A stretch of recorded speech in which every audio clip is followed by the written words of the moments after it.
Hi friends, ये हमारी जगह है जहाँ पे मैं हमारा खेती बाड़ी करता हूँ भाई।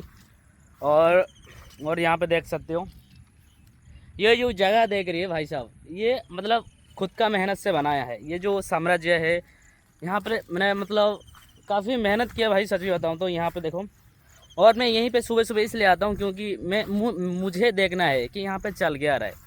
ये जो खुशहाल है, ये जो सौंदर्य है प्राकृतिक वगैरह, इस सबको देखना मैं अंदर से बहुत खुश आती है और खुशी नज़ारा आती हूँ। और देखो, काफ़ी लोग यहीं पे मेहनत भी कर रहे हैं क्योंकि अभी सीजन ही वो चीज़ चालू हुआ है।